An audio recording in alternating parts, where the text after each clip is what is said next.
longer than I want to be, nonetheless. And speaking of that, we know as the year comes to a close, nominations and nominating committees for all our chapters in Tennessee, which there are 10 of them, are kind of afoot now. And as leadership changes, as the 2-year terms of most chapter presidents come to a close, Doug will be stepping up to replace Keith, and about half our other chapter presidents will have new leadership in their chapters.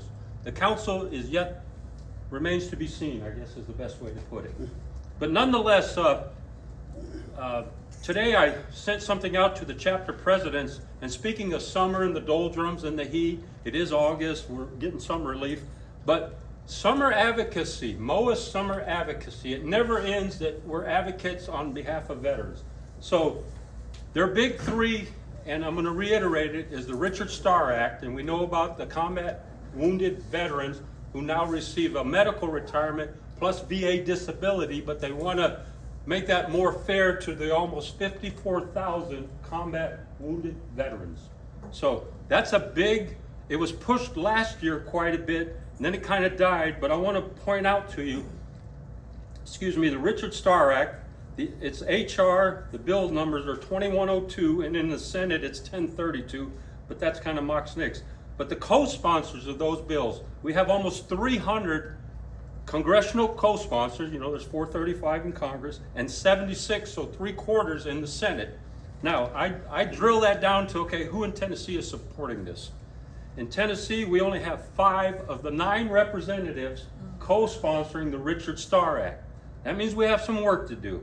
The ones co-sponsoring, luckily you all live in District 4. It's a little advocacy in action 101, I guess, you're learning. Desjardins, District 4, obviously supports it. Steve Cohen, the lone Democrat from Memphis, supports it. Matter of fact, he supports a lot of things, surprisingly, on behalf of veterans in the military. Mark Green, who's now leaving us when they find a replacement in District 7. Chuck Fleischman, District 3, he's also a huge military and veteran supporter. And then Diane Harshberger from District 1. So those are your 5 that support the Richard Starr Act. Now the culprits that don't support, and Marsha Blackburn, by the way, who will be our next governor, I think. Haggerty, not so much. He doesn't support squat for the military or veterans from what I've seen, quite honestly.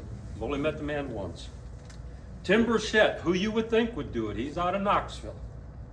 Hasn't signed on. Andy Ogles, kind of new, doesn't really know the military as well. Hasn't supported it.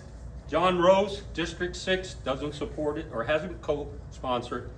And David Kustoff, who's a lawyer out of District 8. So there's no work for you to do on the Richard Starr Act, but you can thank Scott Desjardins for supporting it from District 4. And so they always like to hear a nice thank you once in a while. The next one is the Spouse Hiring Act, and it's bill number 2033 for the House and 1027 for the Senate. So spouses that, move around a lot, military spouses that can't find jobs once they settle at the next base. Total sponsorship in the House is 94, Senate 27. So much reduced numbers for this really number 2 priority of MOAA National. Tennessee, it's even worse. Only 3 co-sponsors, 0 in the Senate. And again, the huge supporters are Fleischman, Rose, and Cohen, and I won't list the ones that aren't. But guess what? Scott Desjardins hasn't signed on. And I bet if everybody tonight went on the Legislative Action Center on MOAA's website and said, Scott, sign up for this, co-sponsor, please, he would do it. He would do it. Okay, and the last one, improving access for families using TRICARE, something we near and dear to all our hearts.